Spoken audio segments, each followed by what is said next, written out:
अच्छी तरह समझ लो बच्चे। समझाइए। जैसे दूर पर्वत शिखर पर एक मकान था और वह तुम्हारी मंजिल था। तुम अनायास ही उस पर पहुंच गए। अनायास ही? बेशक अनायास ही। तुम्हें तो इश्क फरमाने के लिए भेजा गया था। खूंखार भेड़िया तो सहयोग से ही तुम्हारे हाथ लगा है। यानी तुम शिखर पर वहां पहुंच गए जहां पहुंचना लक्ष्य था। अब मकान तो सामने है, परंतु उस मायावी मकान का दरवाज़ा दिखाई नहीं पड़ रहा है। दरवाज़ा गुरु ज्ञानी दिखाएंगे। हाँ, एक तरीका ये भी है कि गुरु ही तोड़ फोड़ कर कहीं कहीं दरवाज़ा बनाए, परंतु फिर मामला गड़बड़ हो जाएगा। मज़ा तब है जबकि दरवाज़ा भी चेला ही खोजे। मैं समझ गया। शाबाश। एक नवाब था। क्या? एक नवाब था, बिल्कुल आप जैसा। क्यों मजाक करता है यार? मैं तो नवाब का चपरासी भी नहीं जचूंगा। एक नवाब था, बिल्कुल आप जैसा। तू भी कठहुज्जती है यार। खैर माने लेता हूँ। उसकी एक बांदी थी। बांदी कहो, दासी कहो, कनीज कहो, बिल्कुल प्यारी की तरह। यानी कि किस्सा सुना रहा है। हर किस्सा अपने ज़माने की हकीकत होता है। जगन पलंग से उठकर बैठ गया। बंदूक सिंह अपने पलंग पर आंखें मूंदे लेटा हुआ था। जगन ने ट्यूबलाइट ऑन कर दी। रोशनी के कारण बंदूक सिंह ने आंखें अवश्य मिचमिचाई, परंतु उठा नहीं, वैसे ही लेटा रहा। यार बंदूक जी, शराब तो तूने उतनी ही पी है जितनी कि रोज़ पीता है, फिर बहकने कैसे लगा? बहक नहीं रहा हूँ। ऐसा? ध्यान से सुनिए। सुनाइए। नवाब जगन ने बांदी प्यारी को बुलाया और कहा, बांदी लाओ ऐसा नर, पीर बावर्ची भिश्ती खर। वाह, समझे ना? नहीं समझा। नवाब जगन ने प्यारी बांदी से कहा कि ऐसा आदमी लाओ जिसमें 4 खूबी हो। ओ, यानी आदमी एक हो लेकिन उसमें 4 खूबी हो। पीर की भांति विद्वान हो, बावर्ची की तरह मामला पकाना जानता हो, भिश्ती की तरह पानीदार हो और खर यानी गधे की तरह बोझ ढो सके। बहुत बढ़िया। तो प्यारी ने क्या जवाब दिया? प्यारी ने अपने करतब से नवाब जगन के सामने मुझे पेश कर दिया। यानी यानी ये कि मुझे ही ऐसी तैसी करानी पड़ी। जानता हूँ कि छुटकारा नहीं है। सचमुच यार बंदूक, तू तो समझदारी की हद से बाहर समझदार है। रहने दीजिए गुरु, जानता हूँ कि गले पड़ा ढोल है, बजाना ही पड़ेगा। शाबाश। मैंने भी सोच लिया है, यूरोपियन ढंग से साले दादा की खोपड़ी में छुपे सारे रहस्य ऐसे खींच लूँगा जैसे चुंबक लोहे को खींचता है। समझा। धन्यवाद। यानी तुम अब नींद नहीं लोगे? अभी जा रहे हो? ये तरीका यूरोप का नहीं, सिर्फ हिटलर वाले जर्मनी का था। वो मर खप चुका। भाई समझ ले कि मैं अनपढ़ आदमी हूँ। यूरोप का क्या तरीका है? अब बजे हैं 11। बिल्कुल ठीक। साला दादा 1 बजे तक नहीं सो सकता। वो हवालात में पड़ा करवटें बदल रहा होगा। सोच रहा होगा कि हिमायतियों की एक सिरे से क्यों जय बोलती जा रही है। सचमुच कांटे की बात है। डॉक्टर ने कहा कोई फ्रैक्चर नहीं है, दर्द है साधारण गुम चोटों के कारण। उसने दर्द की गोली और कमर पर मलने के लिए आयोडेक्स देनी चाहिए थी। वह उसने अकड़ की वजह से ली नहीं। मैं जानता हूँ, भी एक के बाद उसे नींद आ सकती है। बेशक आ सकती है। मैं 2 बजे पहुंचकर उसे जगा दूंगा। बेशक, तू तो मास्टरमाइंड आदमी है भाई। परंतु गुरु, एक बात पेशगी ही नोट कर लीजिए। बोलो। प्यारी यानी स्वर्णलता। समझ लिया। वह हर हालत में सुबह 10 बजे से पहले यहाँ आएगी। तो अब उसे बांदी नहीं कबूतरी समझिए। समझ लिया। कबूतर अंदर लॉकअप में फड़फड़ा रहा है। ज़रूरी है कि वह लॉकअप से बाहर फड़फड़ाए। कोशिश करूँगा। एक बात समझ लीजिए, अगर कबूतरी उड़ गई तो खेल अधूरा रह जाएगा। समझ गया। नमस्ते। शुभ रात्रि। शुभ रात्रि कैसी होगी प्यारे भाई? रात्रि तो अशुभ ही होगी। 1:30 बजे उठा देना, तुम्हारे साथ चलूँगा। साथ चलने का कष्ट नहीं करना होगा, परंतु आप सुबह तक गहरी नींद ले। सोच लो, यूरोपियन सिस्टम में 2 आदमियों की तो कम से कम ज़रूरत होती है। कल कोर्ट में पेशी के बाद सोचेंगे। धन्यवाद। शिष्य ऐसा होना चाहिए जो गुरु को कष्ट न दे। धन्यवाद की ज़रूरत नहीं है। अलबत्ता अगर कल कबूतरी उड़ गई तो गड़बड़ हो जाएगी। बच्चे, जी बाप जी, कबूतरी अगर छतरी पर आ बैठी तो तभी उड़कर जा सकेगी जब हम उड़ाएंगे। Ton ton. ठीक रात के 2 बजे लॉकअप का दरवाज़ा खोला गया। दादा सोया नहीं था। बंदूक सिंह ने उसकी धीमी सी कराह भी सुनी। कहिए दादा, नींद नहीं आई? दादा ने घृणा से बंदूक सिंह की ओर देखा और संक्षिप्त उत्तर दिया, नहीं, मुझे भी नींद नहीं आई। एक ही बात दिमाग में परेशान करती रही, ये कि शायद तुम्हारे साथ कुछ ज्यादती कर बैठा हूँ। वैसे तुम भी कुछ कम महाराणा की मूछ नहीं हो। डॉक्टर से दवा नहीं ली? खैर, चाय पियोगे? दादा उठकर बैठ गया। बोला, नहीं, मैं चाय नहीं पीता। ठीक ही कहते हो, चाय शौक से पीने जैसी चीज़ नहीं है। सचमुच मेरी मजबूरी है। अगर वह लॉकअप विक्रमपुरी पुलिस का न होकर केंद्रीय खुफिया विभाग का होता तो सचमुच मैं आपको विस्की पेश करता था। खैर, रात में खाना तो खाया था ना? नहीं। क्यों? मुझे बाहर से खाना मंगाने की इजाज़त नहीं दी गई और यहाँ जो खाना दिया जाता है वो मैं खा नहीं सकता था। सचमुच? ये तो इंस्पेक्टर फिदा हुसैन ने गलती की। आपके खर्चे पर उन्हें खाना मंगवा देना चाहिए था। वायदा करता हूँ कि सुबह इस तरह की दिक्कत नहीं होगी। वैसे दादा, आप चाहे तो इस झंझट से छुटकारा भी पा सकते हैं। मैंने तुम्हारे साथी के सम्मुख सुलह का प्रस्ताव रखा था। उसने मुझे नहीं बताया। मैं 10,000 रुपये दे सकता हूँ। धन्यवाद। कम है? नहीं, बहुत है।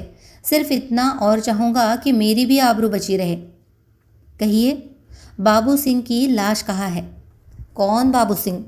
दादा, मैं किसी बाबू सिंह को नहीं जानता। चेहरे पर दाढ़ी देख रहे हो ना दादा, ऐसा बच्चा नहीं। जो पहाड़ा पढ़ाने की ज़रूरत हो। हमें विक्रमपुरी बाबू सिंह की लाश का पता लगाने ही भेजा गया है। हम विक्रमपुरी आते और आप हमें होटल से उड़वा कर बाबू सिंह की ही तरह दफनाना चाहते हैं। इसके लिए आप 4 युवकों को 1,000 रुपये देते हैं और स्वर्णलता को पूरे 5,000 देते हैं। 9,000 का खर्च किसके लिए? हमारे लिए। हम कौन? वह जो बाबू सिंह के मामले पर नियुक्त होकर आए हैं। कितनी मासूमियत से आप पूछते हैं कि बाबू सिंह कौन? वह 9,000 रुपये? मैं कुछ नहीं जानता। कुछ भी नहीं? बंदूक सिंह मुस्कुराया। नहीं, कोई हर्ज नहीं। शतरंज का खेल जानते हो ना? पैदल टेढ़ा चलता है और ऊँट भी टेढ़ा चलता है, परंतु जितनी दूर ऊँट झपाटा मारता है उतनी दूर बेचारा पैदल नहीं दौड़ पाता। अगर आपका बेड़ा गर्क करना चाहूँगा तो उसके लिए अकेली स्वर्णलता ही काफ़ी होगी। जा सकते हो। बेशक जाऊँगा। आप क्या समझते हैं कि मैं भी आपके साथ हवालात में बंद होना चाहूँगा? सचमुच भलाई का ज़माना नहीं है। कभी कभी जैसी अकड़ आप में है दादा, वैसी अकड़ आदमी का सत्यानाश कर देती है। कल पता चलेगा। ऐसा? कल कोर्ट में ही फैसला होगा। हाँ, वहाँ तो फैसला होगा ही दादा। वहाँ सिर्फ स्वर्णलता ही नहीं, वो चारों आदमी भी उपस्थित होंगे जिन्होंने 1,000 रुपये आपसे लिया था। स्वर्णलता? दादा का स्वर ऐसा था मानो स्वर्णलता को कच्चा चबा जाना चाहता हो। हाँ, वही एकमात्र ऐसी गवाह होगी जो आपका बंटाधार कर देगी। मिस्टर। जी? दादा को पकड़ा तो है? यानी दादा को जाना नहीं है? ऐसा? कल चाहे जितना ज़ोर लगा लो, मुझे हवालात में नहीं रख सकेंगे। ओह, शर्त बत्ते हो? शर्त? कल शाम मैं बाहर होऊंगा और कल शाम वो तुम्हारी स्वर्णलता इस दुनिया में नहीं होगी। भाड़ में जाए। दादा हंसा। मेरी उसकी कोई रिश्तेदारी नहीं है दादा। वह जितना जानती है उतना बता चुकी है। वह अगर दुनिया में नहीं होगी तो दुनिया सोनी नहीं हो जाएगी। अलबत्ता तुम्हारा बेड़ा वो गर्क कर चुकी है। आप जैसे चरकटों से रोज़ ही पाला पड़ता रहता है। कल आपको बंद करने के बाद यही ज़रूरी काम निपटाया है। वो मजिस्ट्रेट के सामने बयान दे चुकी है। दुनिया में नहीं रहेगी, ये हमारे हक में अच्छा ही होगा। सेशन में वो दोबारा बयान नहीं दे सकेगी और आपका वकील उससे जिरह नहीं कर सकेगा। आप जा सकते हैं। जाता हूँ। तो दादा, सर्वमान्य सिद्धांत ये है कि अपराध से घृणा करनी चाहिए, अपराधी से नहीं। मुझे खुशी है कि तुम्हें फांसी नहीं लगेगी। मुझे फांसी नहीं लगेगी, ये सोचकर तो आपको दुख होगा। हमें खुशी है दादा, आपको फांसी लगने से भला हमें क्यों खुशी होगी? कर्तव्य का पालन तो करना ही होता है, सो किया और करेंगे। परंतु कानून क्या है ये भी जानते हैं। आप कातिल ज़रूर है, परंतु समझदार कातिल है। आपके विरुद्ध हमें चश्मदीद गवाह नहीं मिल सका है। परिस्थिति जन्य गवाहियों को अदालत उतना महत्व नहीं देगी। आपको संदेह का लाभ मिलेगा और आप बरी हो जाएंगे। परंतु दादा, समझ लीजिए कि मित्र के नाते एक सलाह देता हूँ। दादा ने कुछ नहीं कहा, अलबत्ता कड़ी दृष्टि से बंदूक सिंह की ओर देखा।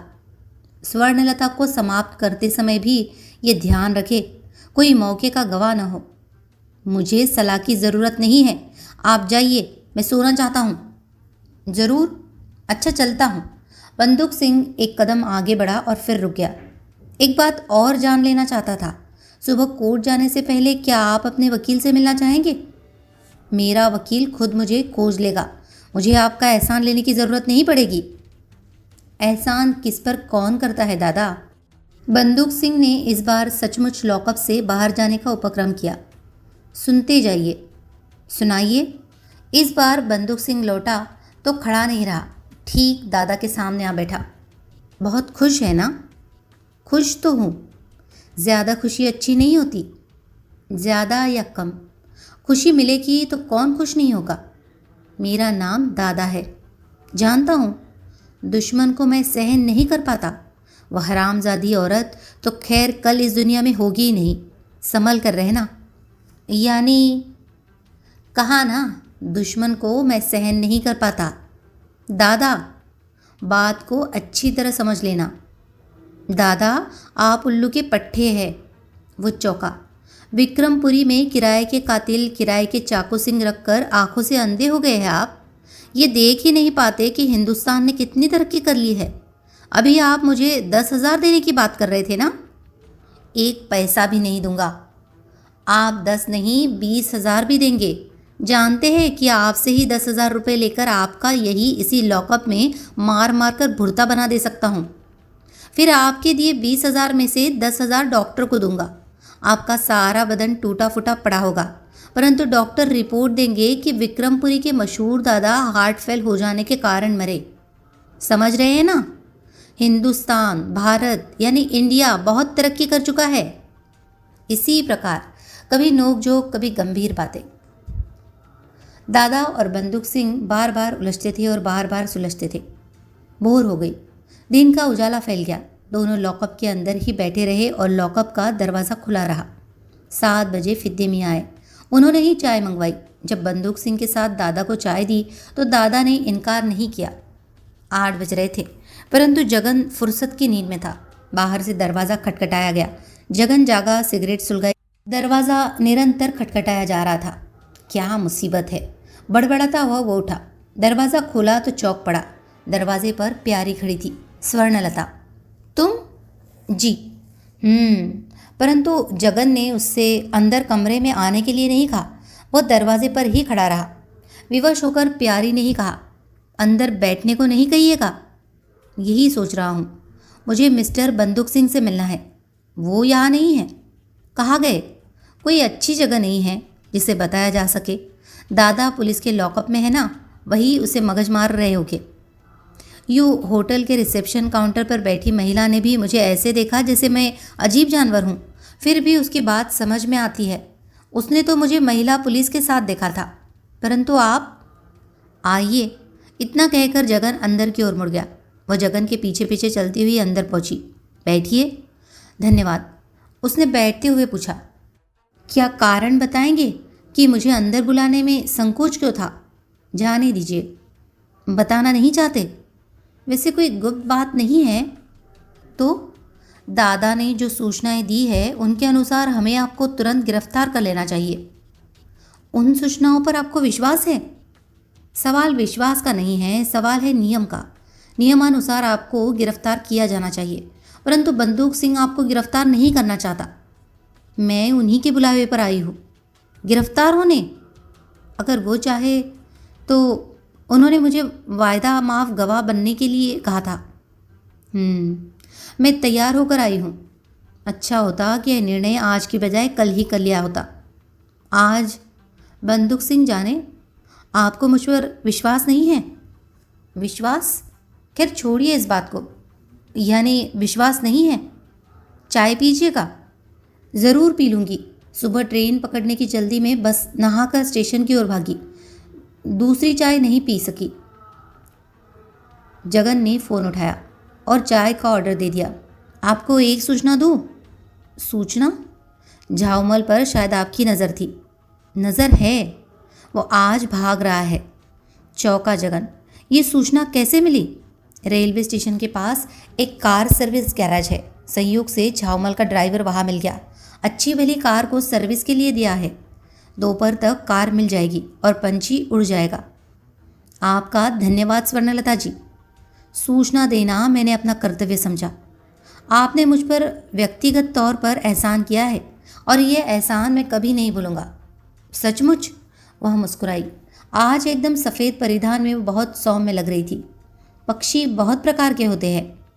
जी? चील भी पक्षी ही है। उड़ रही है। उड़ते उड़ते ही ज़मीन पर झपट्टा मारा और फिर उड़ गई। और मुर्गा भी पक्षी ही है। कुड़कुड़ करके फुदका और ज़मीन पर मुर्गा ही मुर्ग कहलाता है और मुर्ग का ही मुर्ग मुसल्लम बनता है। अगर सचमुच झाऊमल भाग रहा है तो पहले उसे आदमी से मुर्गा बनाऊंगा, फिर मुर्गे से मुर्ग और फिर मुर्ग मुसल्लम। साला झाऊमल। मुझे क्या बनाइएगा ये भी बता दीजिए। मैडम जी, आपके बारे में मैं कुछ नहीं कह सकता। क्यों? हमारे बंदूक मियाँ जो तुम पर मेहरबान हैं, उनकी मेहरबानी शायद आपको पसंद नहीं है। मेरी बात छोड़िए। क्यों? किसी गिनती में नहीं हो, न 3 में न 13 में। अजीब बात है। बात ही क्या, ये दुनिया ही अजीब है। बंदूक सिंह जी आपसे इतना भय खाते हैं और आप कह रहे हैं कि आप किसी गिनती में नहीं हैं। बंदूक सिंह जी, वो मुझसे भय खाएगा? जी हाँ, उसने कभी अपने बाप से भय नहीं खाया। अच्छा, सुबह का वक्त है, झूठ मत बोलना। क्या उसने मुझे कुत्ता नहीं कहा? शायद पागल कुत्ता भी कहा होगा।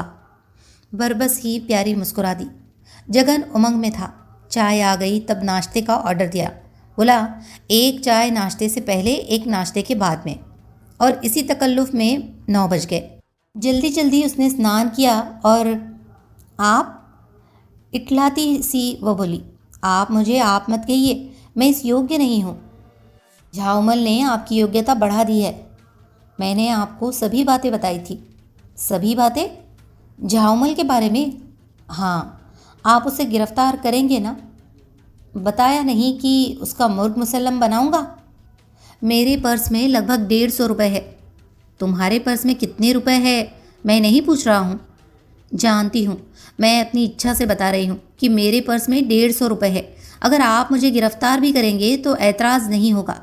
इधर झाऊमल गिरफ्तार हो, उधर मुझसे दावत ले लीजिए। यानी झाऊमल से बहुत नफरत है? जी, आप भी जानते हैं कि मैं भली स्त्री नहीं हूँ, परंतु वेश्या भी अपनी रुचि के अनुसार ही शरीर का सौदा करती है। मुझे उस व्यक्ति से घृणा है।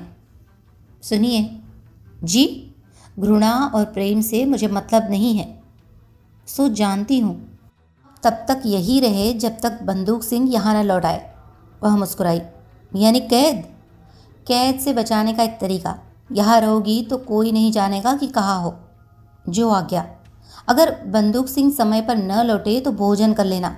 वैसे मैं वेटर से कह जाऊँगा कि कमरे में एक प्राणी है। धन्यवाद। जाता हूँ। मन बहलाने के लिए ट्रांजिस्टर भी है। अगर पसंद करती हो तो उस अलमारी में विस्की भी रखी है। वह मुस्कुराई। चलते चलते जगन ने कहा, सभी कुछ करना, परंतु बंदूक सिंह के लौटने तक कमरे से बाहर मत आना। ऐसा होने से हो सकता है कि विरोधी दल हमारी ही नाक काट कर हमारे हाथ में दे दे। जय हिंद। अदालत में यूँ जगन भी आया था, परंतु वह बंदूक सिंह से गुपचुप कुछ बातें करके लौट गया। दादा को अदालत में प्रस्तुत करके बंदूक सिंह ने 14 दिन के लिए दादा को केंद्रीय खुफिया विभाग की हिरासत में रखकर पूछताछ करने की अनुमति चाहिए। विषय बाबू सिंह कांड। उधर दादा की ओर से शहर के नामी वकील प्रस्तुत हुए। आधे घंटे के धुआंधार भाषण में उन्होंने साबित किया कि दादा शहर का प्रतिष्ठित व्यक्ति है, उसे तुरंत छोड़ देना ही उपयुक्त होगा। इसकी गिरफ्तारी केंद्रीय खुफिया विभाग के व्यक्ति आपसी रंजिश के कारण की है, और रंजिश का कारण है राजापुरी की एक बदनाम औरत। यूँ खुफिया विभाग की पैरवी के लिए सरकारी वकील भी उपस्थित थे। परंतु सहज ढंग से बंदूक सिंह ने दादा के वकील से पूछा, क्या वकील साहब ये बताने की कृपा करेंगे कि दादा उर्फ के जीवन यापन का साधन क्या है? सुनकर दादा का वकील चौंका। उसने कटघरे में खड़े दादा से पूछा, फिर कहा, मेरे मुवक्किल की गांव में ज़मीन है। क्या ये बात आप कोर्ट में प्रमाणित कर सकेंगे? जरूर, अलबत्ता कागजात आदि गांव से मंगाने में समय लग सकता है। अगर आप ज़मीन ही नहीं अपने मुवक्किल का कोई भी रोज़गार साबित कर देंगे तो मैं यहाँ माननीय के सम्मुख आपके मुवक्किल से क्षमा याचना करूँगा। और न्यायालय बंदूक सिंह की बात से प्रभावित हुआ। 1 सप्ताह के लिए दादा को केंद्रीय खुफिया विभाग में रखने की आज्ञा दे दी। बंदूक सिंह ने दादा को हथकड़ी नहीं लगाई थी। वह उसकी बात में ही कोर्ट से बाहर आया। अलबत्ता दादा ये नहीं जानता था कि खुफिया पुलिस के 2 व्यक्ति साधारण वेशभूषा में उसके आगे पीछे हैं। जिला अदालत के बीच में खूब लंबा चौड़ा मैदान था। ये जुदा बात है कि वह मैदान टाइपिस्टों, स्टाम्प बेचने वालों, वकीलों और मुवक्किलों की भीड़ के कारण संकरा प्रतीत होता था। ठीक तभी जबकि वह सभी मैदान में से कार पार्क की ओर जा रहे थे, एक व्यक्ति ठीक बंदूक सिंह के सम्मुख पलक झपकते ही उसके हाथ में रिवॉल्वर आ गई। दूसरा हाथ वह अपने आप को छुपाने के लिए मुंह पर रखे हुए था। ठीक उसी क्षण दादा ने अपने आप को छुड़ा लेने की चेष्टा की और उसी क्षण बंदूक सिंह दादा समेत जानबूझकर पीठ के बल गिरा। फलस्वरूप धाय धाय एक साथ 2 फायर हुए, परंतु दोनों ही फायर व्यर्थ गए। इसलिए ठीक समय पर बंदूक सिंह दादा समेत भूमि पर गिर पड़ा था। तीसरा फायर वह व्यर्थ नहीं कर सका, इसलिए कि बंदूक सिंह के आगे चलने वाले खुफिया पुलिस के व्यक्ति ने उसे दबोच लिया था। फिर दूसरा खुफिया पुलिस का व्यक्ति भी पहले की सहायता के लिए पहुंच गया। दादा चाहकर भी बंदूक सिंह के हाथ से अपने आप को नहीं छुड़ा पाया था। व्यक्तियों के समूह से भरा मैदान, दौड़ते हुए पुलिस के सब इंस्पेक्टर और 2 सिपाही भी आ गए। तुरंत ही घटनास्थल पर उपस्थित व्यक्तियों के सम्मुख रिपोर्ट लिखी गई। चूंकि बंदूक सिंह को लौटने की जल्दी थी, इसलिए जल्दी ही कचहरी कंपाउंड की पुलिस ने उन्हें मजिस्ट्रेट के सम्मुख पेश किया। गवाहों ने स्पष्ट देखा था, उस व्यक्ति ने बंदूक सिंह को लक्ष्य करके फायर किए थे। बंदूक सिंह ने अपना परिचय दिया और बताया कि वह इस व्यक्ति को नहीं पहचानता। परंतु तब जबकि दादा ने कहा कि वह इस व्यक्ति को नहीं पहचानता, वह व्यक्ति, रिवॉल्वर चलाने वाला व्यक्ति, चीख पड़ा, ये झूठ बोलते हैं, दादा झूठ बोलते हैं। न्यायालय ने प्रश्न किया, तुम इन्हें जानते हो? जी हाँ, मैं दादा को जानता हूँ। कैसे जानते हो? मैं रेलवे स्टेशन के निकट सिटी रेस्टोरेंट में हिसाब लिखने जाता हूँ, वहाँ दादा भी जाकर बैठते हैं। न्यायालय से बंदूक सिंह ने उस व्यक्ति से कुछ प्रश्न पूछने की इजाज़त मांगी। इजाज़त मिल गई। तुमने अपना नाम हरीश बताया है ना? जी। तो तुम्हारा धंधा सिटी रेस्टोरेंट में अकाउंटेंट का है? जी नहीं, मैं M.Com का विद्यार्थी हूँ। विद्यार्थी होकर तुमने मुझ पर क्यों गोली चलाई भाई? मैं इतने तुम्हारा क्या बिगाड़ा था? दुबला सा युवक विद्यार्थी, उसकी आंखों में आंसू आ गए। बोला, मैं बहुत गरीब हूँ सर। दादा से मैं अक्सर कहा करता था कि ये मुझे कहीं और भी अकाउंटेंट का काम दिला दे। कभी कुछ रुपए देकर भी इन्होंने मेरी सहायता की है। कल एक व्यक्ति मेरे पास आया, मैं उसका नाम नहीं जानता, परंतु पहचानता हूँ, इसलिए कि वह अक्सर दादा के पास आकर बैठता था। उसने मुझसे कहा कि दादा मुसीबत में है, उसे गिरफ्तार कर लिया गया है। उस व्यक्ति ने मुझे साथ लाकर आपको दिखा दिया था। तब जबकि आप अपने होटल में जा रहे थे, उन्होंने मुझे रिवॉल्वर दिया और 200 रुपये दिए। कहा कि अगर मैं आपको गोली मार दूंगा तो 300 और मिलेंगे। मिस्टर हरीश जी, इस तरह के काम आप पहले भी करते रहे हैं? नहीं साहब, कसम ले लीजिए, मैं मजबूर हो गया था साहब। मुझ पर 600 रुपये कर्ज है। यानी गोली लगने से अगर मैं मर जाता तो आपको खुशी होती, आपका कर्ज उतर जाता? नहीं साहब, सर मैं शर्मिंदा हूँ। मैं अब अनुभव कर रहा हूँ कि मुझे ऐसा करने की बात सोचनी भी नहीं चाहिए थी। और बंदूक सिंह ने न्यायालय से निवेदन किया कि इस व्यक्ति को छोड़ दिया जाए। सुनकर सभी को आश्चर्य हुआ। बंदूक सिंह कह रहा था, इन्हें, मिस्टर हरीश को मेरी जमानत पर छोड़ दिया जाए। श्रीमान, इस दादा नामक व्यक्ति के काम करने का ढंग इसी प्रकार का है। ये गरीब और बेरोजगार व्यक्तियों को खोजता है और उनसे अपराध कराता है। मैं नहीं चाहता इसके कारण, चूंकि इस युवक के संदर्भ में मैं हूँ, मुझे अफसोस होगा अगर किसी विद्यार्थी का जीवन मेरे कारण खराब हो जाए। देर अवश्य लगी। बंदूक सिंह ने जमानत भरकर अदालत से स्वीकृत कराया। फलस्वरूप उस युवक की रिहाई हो गई। वह व्यक्ति बंदूक सिंह के साथ ही बाहर तक आया। जाओ दोस्त, बंदूक सिंह ने कहा, तारीख पर आते रहना। चूंकि मैं तारीख पर आने की फुर्सत नहीं पा सकूंगा, इसलिए गोली चलाने के जुर्म में तुम निश्चित रूप से छूट जाओगे।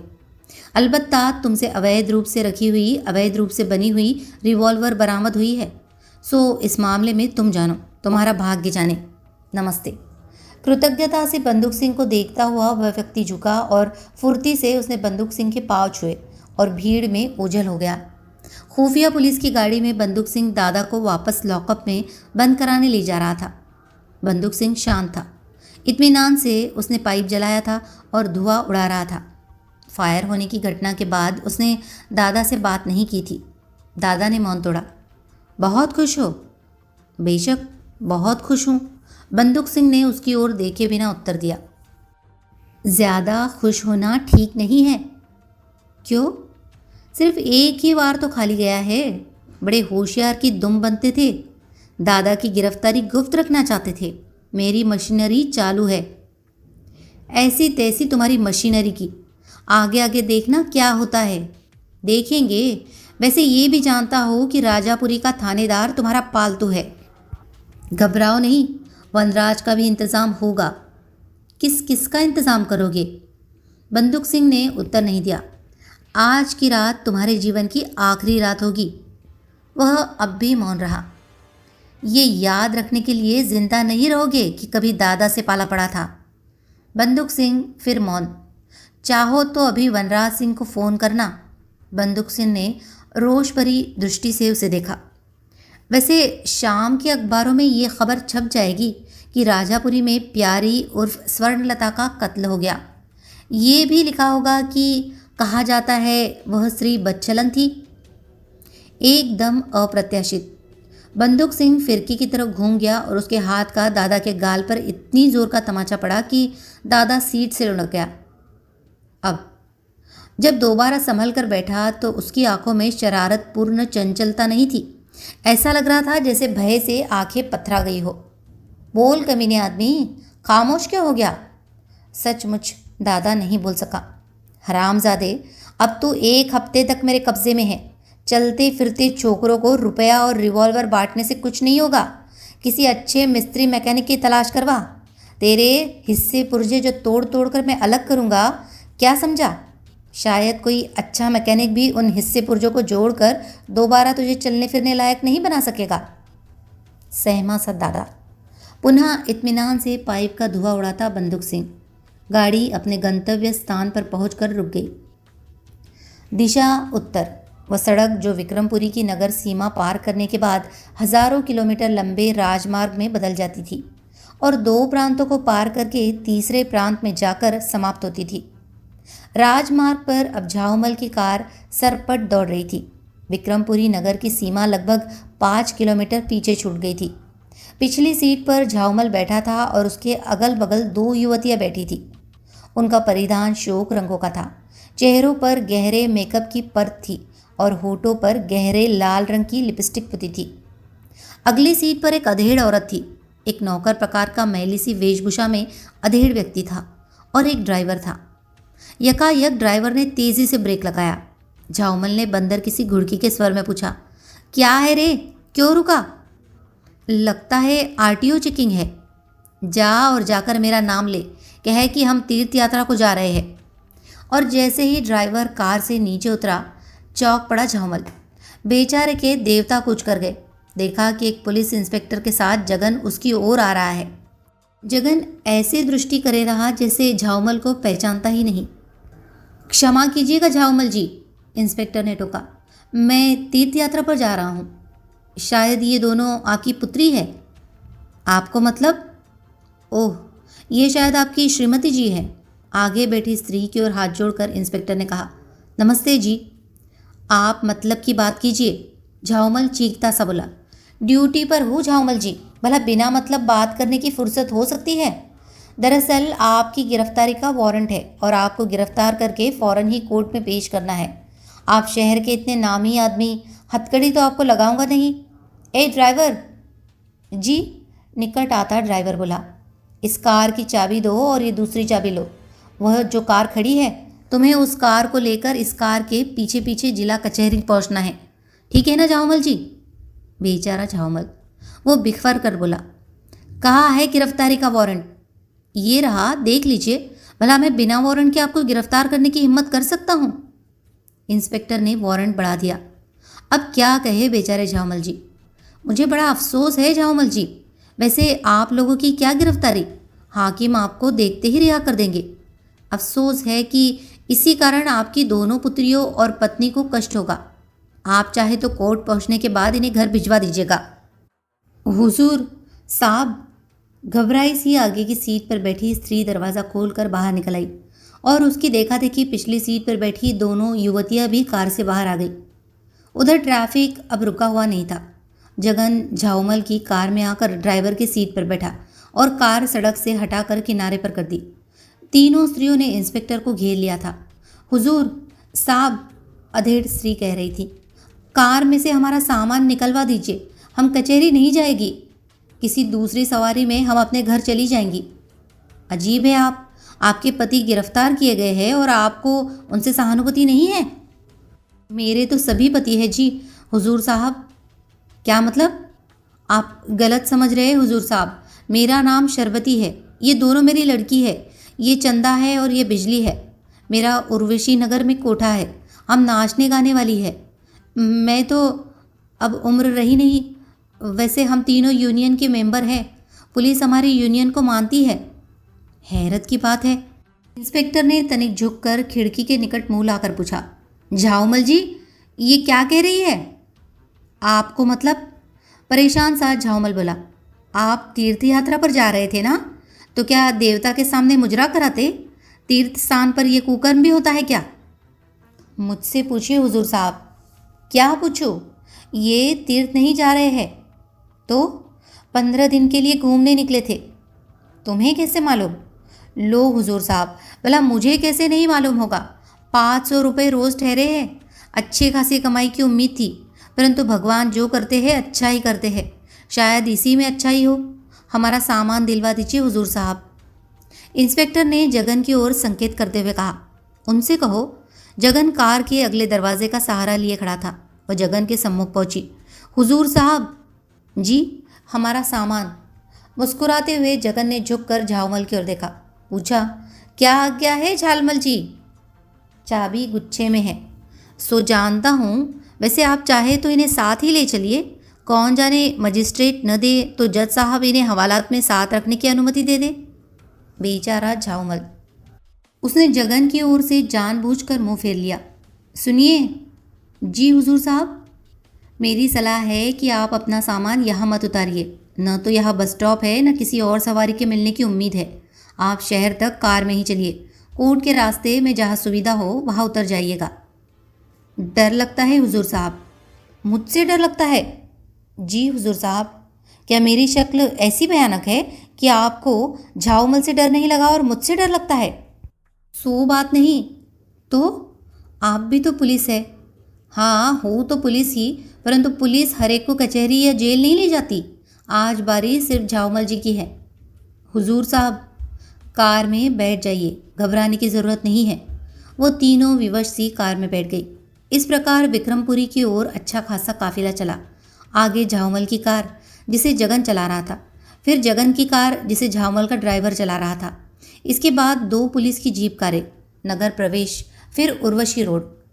जगन ने उन तीनों को वही उतारा जहां उन्होंने कहा। अधेड़ औरत, बाल बच्चे जीते रहे, आशीष दी उसने।